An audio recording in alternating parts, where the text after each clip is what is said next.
ela fará a palestra sobre a importância da formação religiosa infantil. Uma salva de palmas para ela.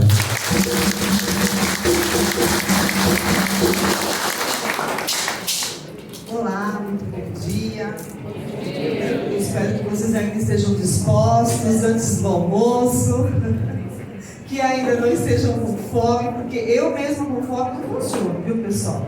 Aí eu mesma sem querer começo assim, eu tô com fome, eu tô com fome. Então, quem tiver com fome pode falar que eu prometo que eu vou tentar encurtar a palestra, ou eu puxo um ponto, né? Aí o pessoal se anima e aí a gente consegue conversar sem problema. Para a gente começar, eu pedi para colocar aqui uma figura de Cosme e Damião, já para a gente entrar no clima, né? A gente tem que trazer a energia das crianças, senão a coisa não funciona. A gente preparou também para vocês umas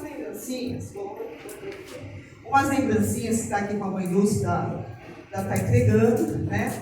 E nessas lembrancinhas, a gente tem um material lançado, uns livros infantis, sobre os orixás.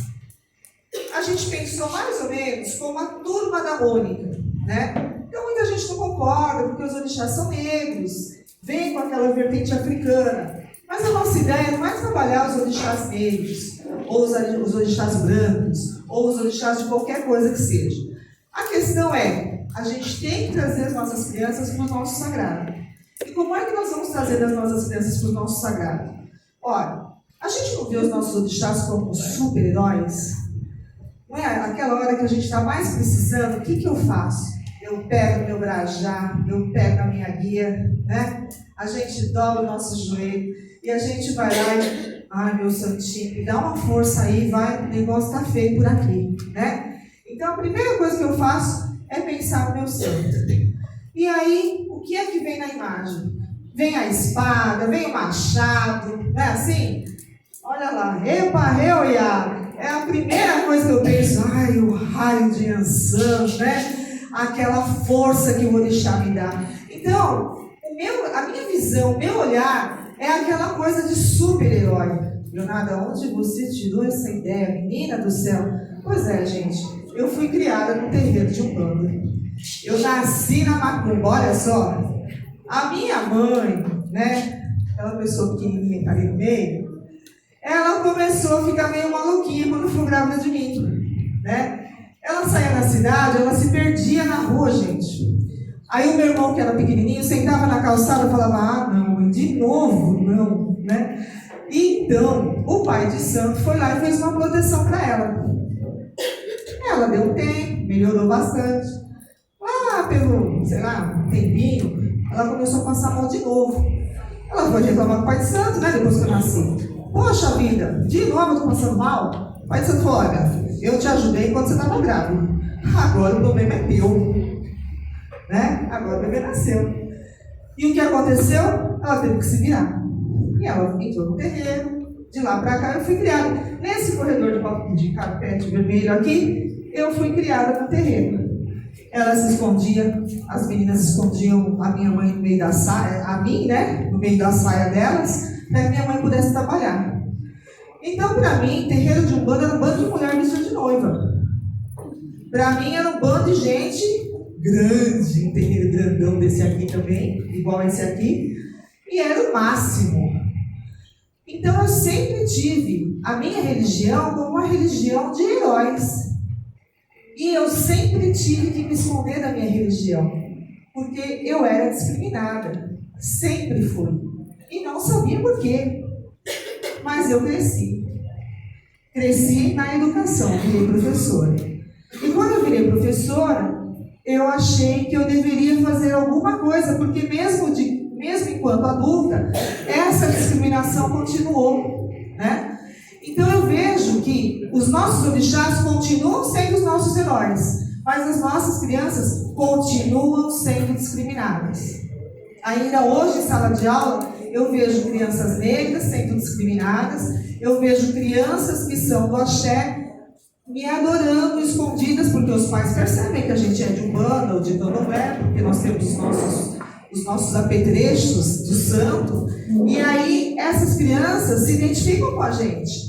Mas elas não podem falar em alto bom som dos orixás deles, porque eu já percebi crianças falando que isso não é coisa de Deus, né? Então a gente percebe que eles continuam passando por isso nas suas salas de aula, no seu cotidiano, assim como eu passei. Crianças que ouvem assim: olha, não fala com aquele ali, não quero que você brinque com aquele ali, porque aquele ali não é de Deus, né? Então, gente, o grande problema que nós ainda enfrentamos em pleno século XXI ainda é o preconceito. O preconceito, ele não vai na religião, ele não vai na cor da pele, ele vai em tudo.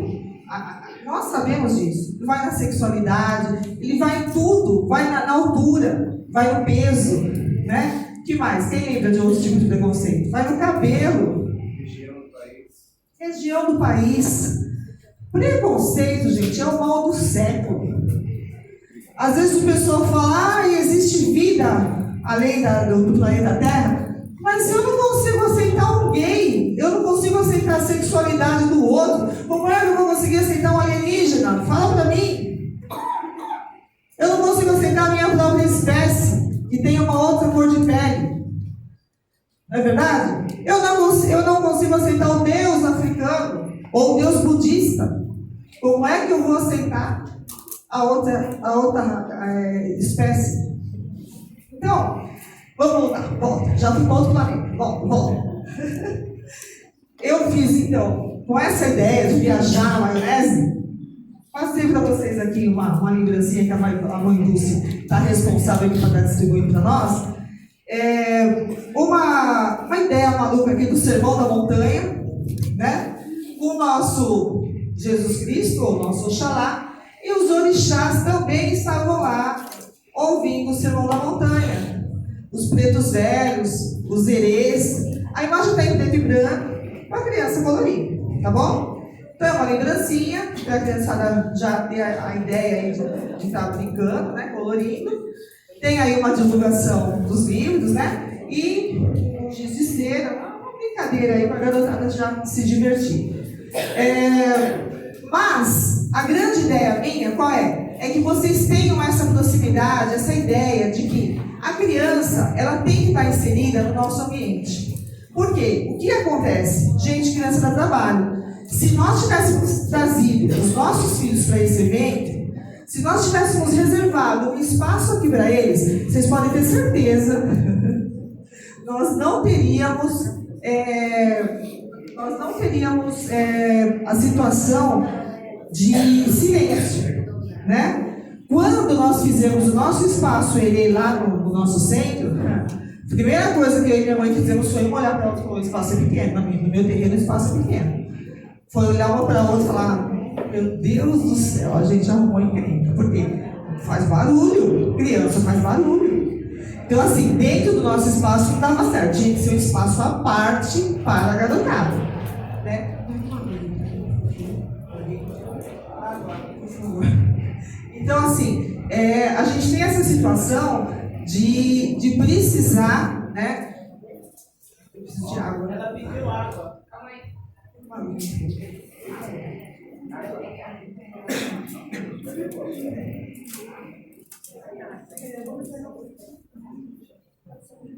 Desculpa, eu vou ter que passar.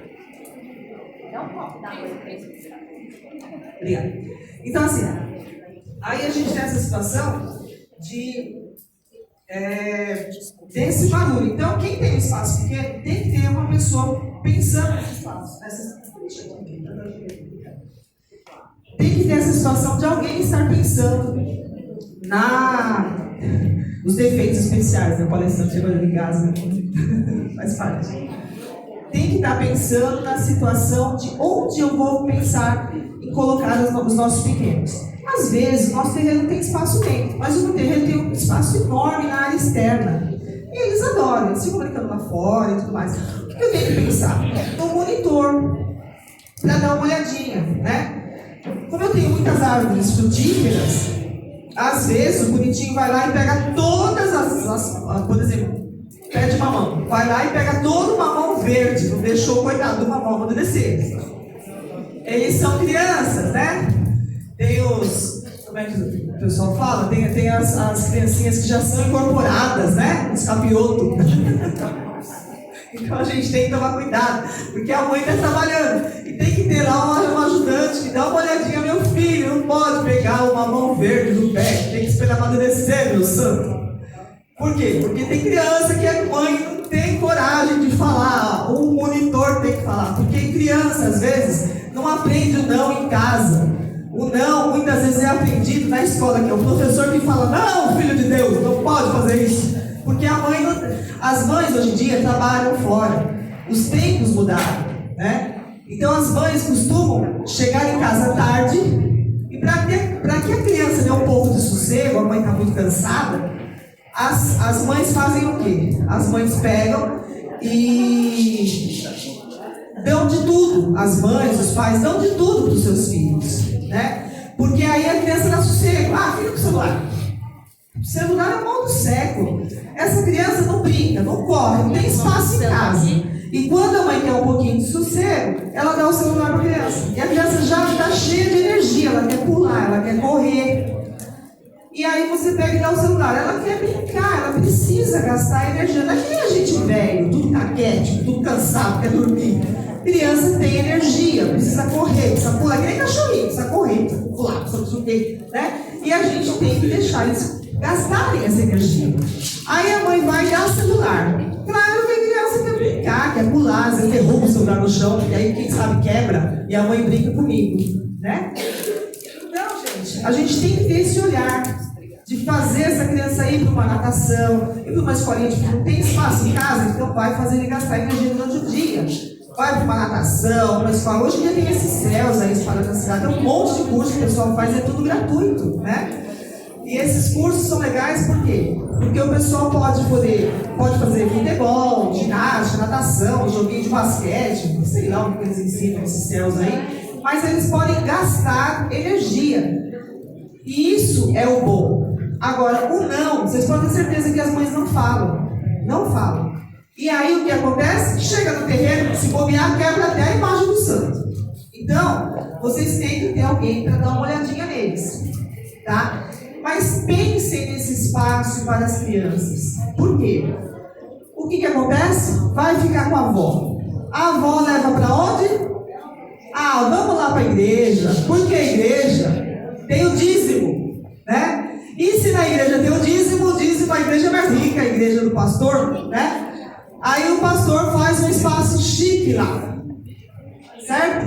E lá, daqui a pouco, o pastor está fazendo o quê? Está evangelizando os nossos pequenos. Coisa que nós não quisemos perder tempo de fazer, de ter lá o meu pequeno no meu espaço.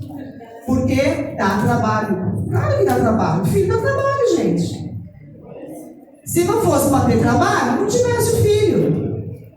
Não é verdade? É simples assim. A gente faz, quem é professor, a gente tem planejamento. Tem umas paradinhas no fim do ano, quem tem filho sabe disso. Tem umas paradinhas no meio do ano, que eles falam assim, vai ter reunião de pais. Para ter reunião de pais, teve uma paradinha. Que foi para quê? Para planejar. Nós, para fazermos esse evento aqui hoje, nós tivemos uma paradinha. Que foi para quê? Para planejar. Como é que nós fizemos isso aqui? Né? Ontem, vocês vão rir de mim, que eu sou professora, né? Às vezes não dá tempo de fazer, minha casa também está um pouco enrolada lá com reforma. Eu fiquei até tarde fazendo isso aí. Por quê? Porque nós planejamos antes de fazer. Ah, fiquei grávida por acidente. Não planejou. Problema? Normalmente é da mãe, né? Normalmente o pai fala, eu dou pensão aí. E aí, gente, não planejou, o que você vai fazer? Você tem 9 meses para pensar como vai ser a sua vida, mas você vai ter que cuidar do B.O., que vai ser a vida inteira. Mas tem um lado bom, você vai envelhecer. E normalmente depois se você for um bom pai, um bom acompanhante, sei lá o quê, né? E aí tem aquele pessoal que às vezes não cuida, quando o filho fica drogado, o filho se desvirtuou, o filho não sei o quê, ou eu não tive tempo que eu estava trabalhando, meu filho se embreou uma droga, uma série de fatalidades pode acontecer. A vida é assim. mas tudo deve ser planejado. Então nós, enquanto lideranças, e está aí as outras religiões que podem nos orientar com isso, nós, enquanto lideranças, temos que planejar, né? É uma das nossas funções. Então, uma das nossas funções é planejar um espaço pensado para a criança. Por quê? Amanhã, essa criança vai nos ajudar. E sabe o que essa garotada tem feito pelos nossos terrenos, muito legal? É o trabalho com a internet. Eles fazem muito bem os trabalhos com o TikTok. Que mais desses aplicativos aí? TikTok, Instagram. Tem mais um que tá. Não. Kawaii. Né? Esses rapidinhos aí, normalmente eu vivo fazendo alguns videozinhos e tal, e eles. Eu vejo até tem uma menininha lá no meu centro, a Manuzinha, ela brinca, vamos brincar de fazer feitiços. Aí ela fez uma brincadeirinha assim, falando uma palavrinha mágica, aí depois ela descobriu que o feitiço era para levantar os mortos, ela fez uma carinha assim, né, de susto, levantei os mortos, fez aquela carinha. Eu achei muito bonitinho, né? Porque eles mesmos ficam brincando e ela já está fazendo brincadeiras de bruxaria, assim, né? Mas está ali conosco, no terreiro. Então, assim, ela às vezes quer brincar ali durante a gira, ela fica brincando, e às vezes ela está ali brincando no celular. Eu vou lá, não, agora não é hora, agora a gente está fazendo outra coisa. E aos pouquinhos ela está conosco, ela está crescendo conosco, mas está junto. Às vezes é chato, às vezes ela fica, vai fazer outra coisa, vai se divertir, porque ela ainda é criança, ela não tem que ter tantas obrigações com o terreiro, né? Mas tá ali. Às vezes a mãe faz uma roupinha, às vezes sobra algumas contas, né? Eu vou lá e faço um colarzinho, umas pulseirinhas para ela. E a gente tenta agregar as crianças do nosso jeito, né? De alguma forma, agregar não, acolher. O termo é acolher, né? Tem uma roupinha, uma camiseta. Isso aqui me lembra o Joãozinho que está lá no terreiro. Vou levar pro Felipe, né? O Felipe, os nomes comuns de criança. Mas são coisas que a gente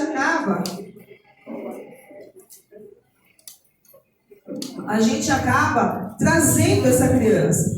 Qual tem sido o comentário de muitas pessoas que têm crianças no terreiro? As pessoas têm reclamado. Mãe, às vezes eu reservo um espaço inteiro e tem uma ou duas crianças, porque os pais não trazem. Gente, eu tenho 2 crianças no terreiro só, nesse momento. Às vezes acontece de 2 ou 3 ficar grávido, pronto, o médico se afasta do terreiro, porque teve neném fica mais difícil, né? É bebê e tal, a pessoa se afasta. Mas com o tempo a criança retorna, a família retorna, né? Mas é assim mesmo, são 1 ou 2, mas eu tenho que pensar nisso, nesse acolhimento, tá? É um trabalho de formiguinha, mas o nosso trabalho nos terreiros é um trabalho de formiguinha. É ou não é, pessoal? Fala pra mim. É um trabalho de formiguinha para o idoso, é um trabalho de formiguinha para aquela irmã que teve algum problema especial com o serviço. Todo o trabalho de qualquer sacerdote é um trabalho de formiguinha. Porque a gente sempre tem uma especificidade com alguma coisa. Mas qual é o nosso problema maior? A gente está sempre olhando para o adulto. A gente não olha a nossa infância. Quando a gente deixa de olhar a infância, a gente deixa de olhar para o futuro. Se eu deixo de olhar para o futuro, o nosso futuro continua do jeito que está. Nós nos tornamos gatos pingados como estamos. Né? Como é que a gente massifica o nosso futuro? Olhando o nosso presente.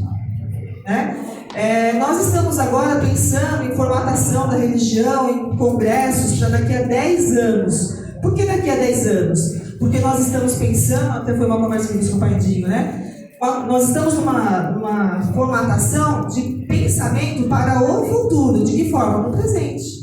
Como é que eu formato uma massificação de religiosidade, de tudo mais? Pensando na infância. Eu só consigo fazer um trabalho de estruturação através de formação de pensamentos, de formação de ideias, pensando nessa criança. Porque eu, dentro de 10 anos, vou estar o quê? Com 70, com 80, as nossas faixas etárias aqui. Eu não vou ter mais gás, gente. Daqui a pouco eu já estou de bengalinha, eu já estou querendo dormir mesmo, né? Quem é que vai ter gás para dar continuidade para esse trabalho? É a nossa juventude. É eles que vão lá tomar bomba de gás nos eventos, né? Tomar bomba de pimenta e brigar pela revolução e viva, como é que é o tal do Che Guevara lá que o pessoal fala muito de revolução. Quem mais que era revolucionário? O pessoal lá da Rússia, União Soviética, enfim. Eles que tentam fazer os movimentos, né, os militares, depois quem mais aí? Vem o Bolsonaro agora e revolucionou tudo, né, mito.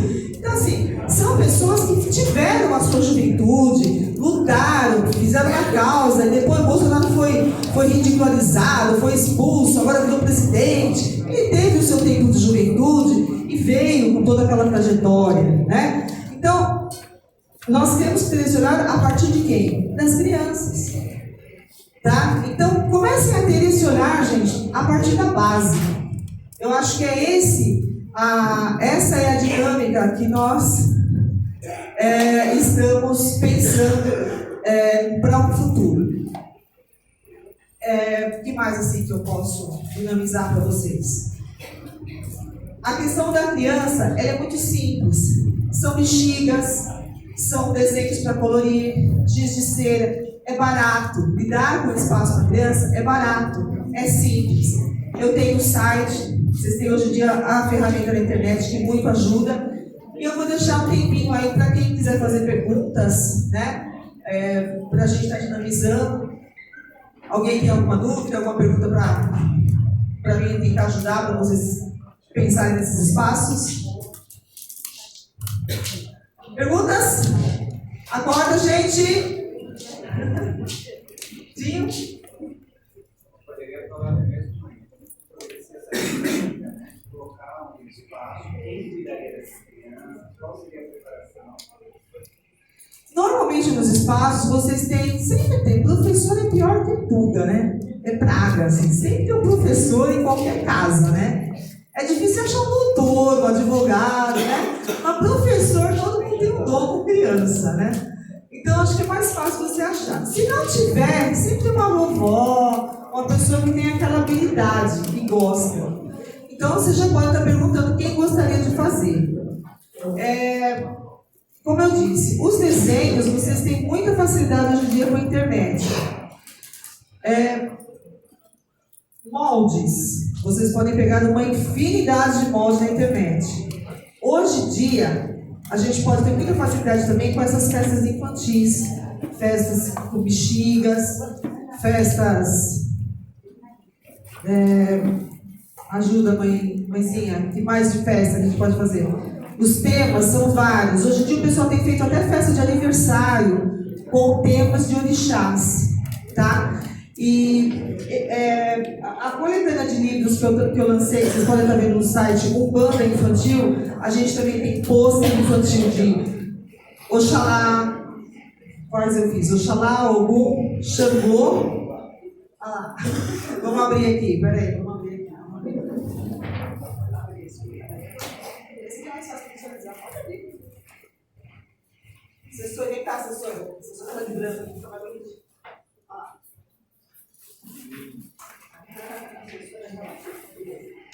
Tem Oxalá, vamos tirar um aqui. Oxalá, Iemanjá, Ogum. Para festa infantil é tudo de bom. Vocês podem estar imprimindo material em preto e branco, para colorir, ó. Xangô. Xangô com a machada. Todos são saradão aí. É força para brigar, né? E Oxóssi.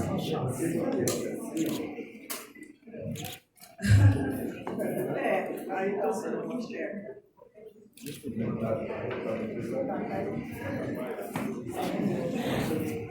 Tá bom, pessoal? E aqui, ó, a gente deixou, eu fiz uma iação, uma bonequinha de iação. Vai de brinde, viu, paizinho? Já queria que eu mandasse para sorteio, tá, paizinho?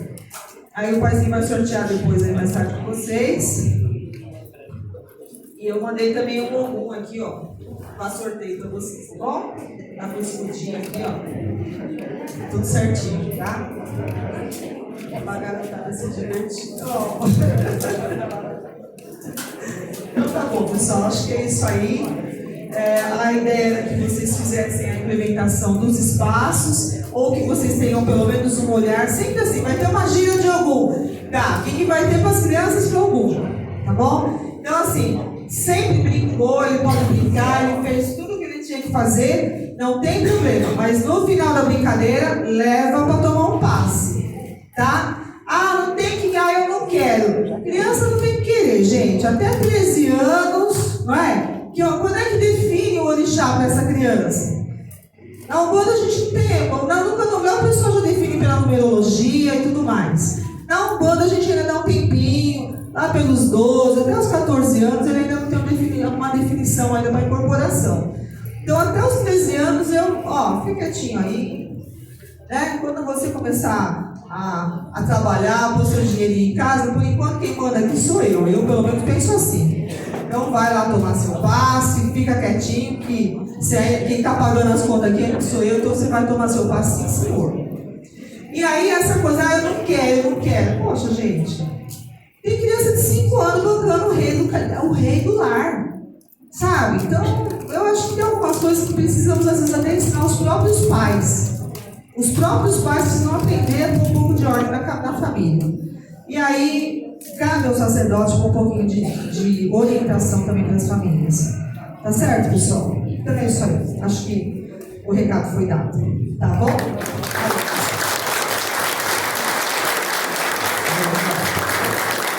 Agora eu quero pedir à mãe Márcia Cueva que... Guerra. Dê para a nossa mãe Violar. Receba com muito carinho. Axé.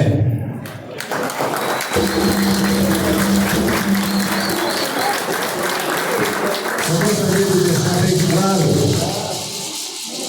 essa atenção em nome das crianças é a nossa catequese, não Umbanda. Evangélico tem catecismo, católico tem catecismo, mas a Umbanda também tem. E eu já fui interrogado por mães. Eu lancei a pergunta: por que você não manda teus filhos para aprender a catequese da Umbanda? Meus filhos têm opção. Isso foi de santo, hein? Meus filhos têm opção para eles fazer o que eles querem. Está errado, caramba! Está errado!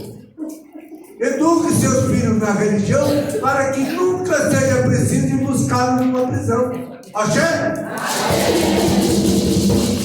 Se você não educa seus filhos, quando a gente era pequeno, eu era católico, ainda sou, de raízes católicas. E a gente ia para a igreja, lá você ia apanhar, senão não ia assistir o matineiro, não ia para o parque nem tomar um colégio. Hoje, o meu filho faz o que ele quer, é a opção dele. Aí sabe o que ele é? Contra a tua religião dentro da tua própria casa. Porque ele vai aprender outra coisa lá fora, está certo? Nós vimos aqui pessoas que nem estavam prestando atenção no que ela estava falando. Porque é mal nosso. O bandista é muito despercebível. Ele não dá atenção ao que é da religião. Coisas lindas que estão feitas aqui, feitas por uma profissional da área. Outros que estão aqui profissionais que querem educar, nós próprios, sacerdotes, distorcemos a cultura. Mas para ser pai, para ser mãe, tem que ser assim. Olha aí, mamãe Oxum! Eu vi mamãe Oxum na cachoeira!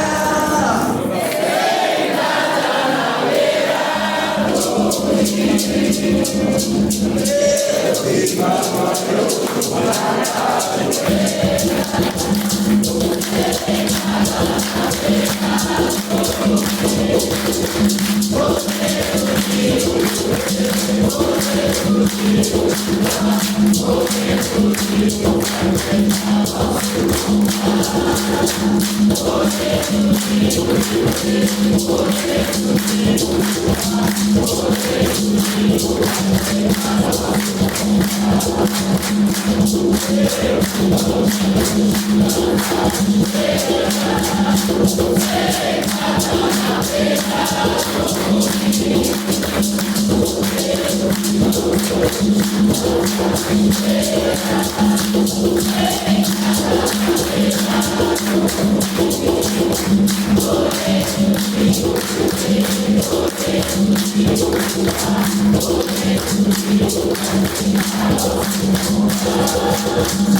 É assim.